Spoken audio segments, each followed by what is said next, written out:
సీఎంఓకు కొడాలి నాని, వల్లభనేని వంశీ, గుడివాడ గన్నవరం పంచాయతీ. ఏంటో మరి ఏం జరిగిందో తెలియదు కానీ గుడివాడ గన్నవరం రాజకీయాల్లో కొంత కన్ఫ్యూజన్ ఏర్పడుతూ ఉన్నది.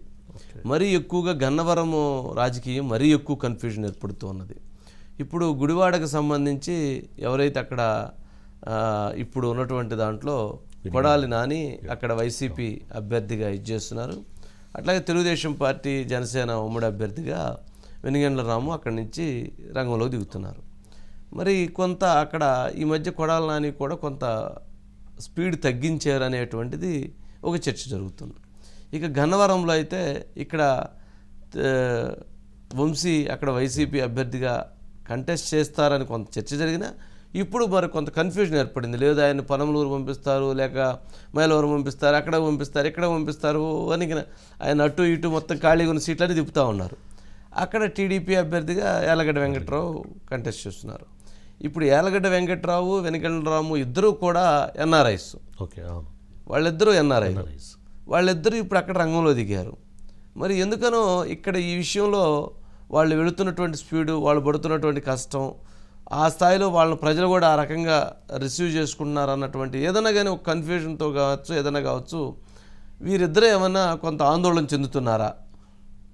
జనరల్గా కొంత యాక్టివ్గా కొడాలని ఉన్నాడు, కానీ వంశీ అసలు రాజకీయానికి చాలా దూరంగా ఉన్నారు. ఈ మధ్యకాలంలో వారు మనకు అందిన సమాచారం కొంచెం హెల్త్ బ్యాక్ పెయిన్ ఉంది, అందుకని కొంచెం దూరంగా ఉన్నారని అన్నారు. కానీ ఈరోజు వచ్చారు. ఈరోజు వచ్చి ముఖ్యమంత్రి గారి దగ్గరికి వెళ్ళి ప్రత్యేకంగా భేటీ ఇచ్చారు. అంటే ఆ భేటీలో మరి ఏంటి అనేది విషయాలు అయితే ఇంతవరకు బయటికి రాలేదు. రాజకీయంగా ఏమైనా వారిద్దరూ ఆలోచనలు ఏమైనా మారాయా, అసలు కంటెస్ట్ చేయటం విషయంలో ఇంకేదైనా కాన్స్టిట్యున్సీ నుంచి కంటెస్ట్ చేద్దాం అనుకుంటున్నారా, లేదా ఇప్పుడున్నటువంటి పరిస్థితుల్లో అసలు కంటెస్ట్ చేయకుండా వారిద్దరూ కూడా రాజకీయాల్లో ఓన్లీ వైఎస్ఆర్సీపీ గెలుపు కోసం మాత్రమే పనిచేస్తాం, కంటెస్ట్ చేసేటువంటి పరిస్థితికి దూరంగా ఉంటామనేటువంటి అభిప్రాయంతో ఏమన్నా ఉన్నారా? ఇలా అనేక అనుమానాలు కలుగుతూ ఉన్నాయి.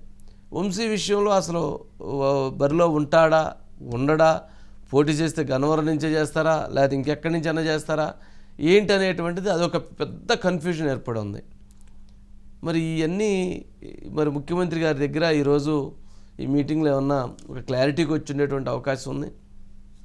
దీనికి సంబంధించి గాంధీ ఉన్నారా? గాంధీ అట్లా వంశీ మీద కూడా అతను ఎగ్నెస్ట్గా దొట్ట రామచంద్రరావు గారని ఆయన కూడా వ్యతిరేకంగా వర్క్ చేస్తారు. అదొక ఉండడం వల్ల మీరు అన్నట్టు నియోజకవర్గం మారుస్తారు, అది కూడా అలా ప్రజల్లో అంటే ఇది మార్చటం అని అంటే ఇవన్నీ కొంచెం కన్ఫ్యూజన్. అంటే ఇంక ఎన్నికల దగ్గరికి వచ్చినాయి కదా, ఆయనకున్న బలవంతా అక్కడ ఉంది. ఆయన అక్కడ బలాన్ని వదిలిపెట్టి ఇంకో దగ్గరికి వెళ్తే అక్కడ వేరేగా ఉంటుంది కదా. సరే, రాజకీయాలు ఏమైనా జరగవచ్చు, జరిగిద్దని ఏం లేదు. ఎవరు? గాంధీ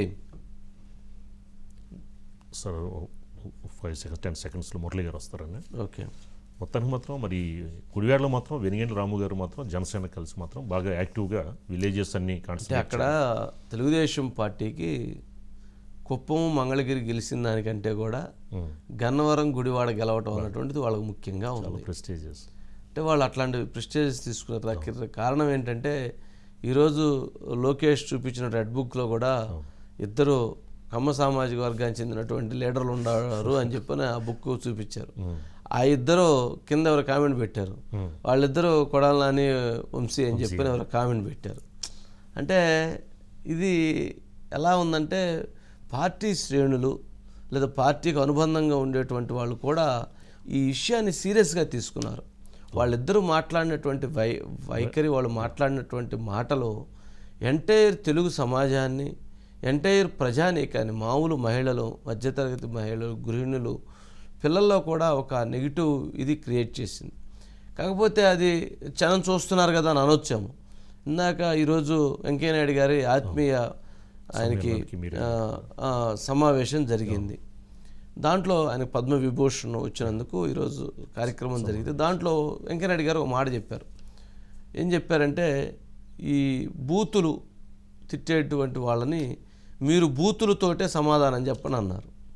ఏంటి బూతులు తిట్టేటువంటి వాళ్ళని బూతులతోటే సమాధానం చెప్పమంటారని అంటే, బూతులు తిట్టేటువంటి వాళ్ళని ఎన్నికల బూతుల్లోనే సమాధానం చెప్పండి అనేది వారి ఉద్దేశం. ఎన్నికల బూత్ ఎన్నికల బూతుల్లోనే సమాధానం చెప్పండి, ఇలాంటి భాషలో ఇలాంటి వ్యాఖ్యలు చేసేటువంటి వాళ్ళని అని చెప్పారు.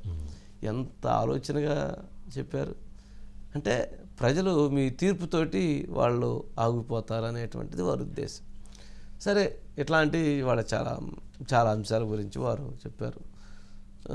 అయితే ఇప్పుడు ఇక్కడ ఉన్న పరిస్థితి ఏంటంటే వీరిద్దరికీ ఇప్పుడు చాలా క్లిష్టమైన పరిస్థితి.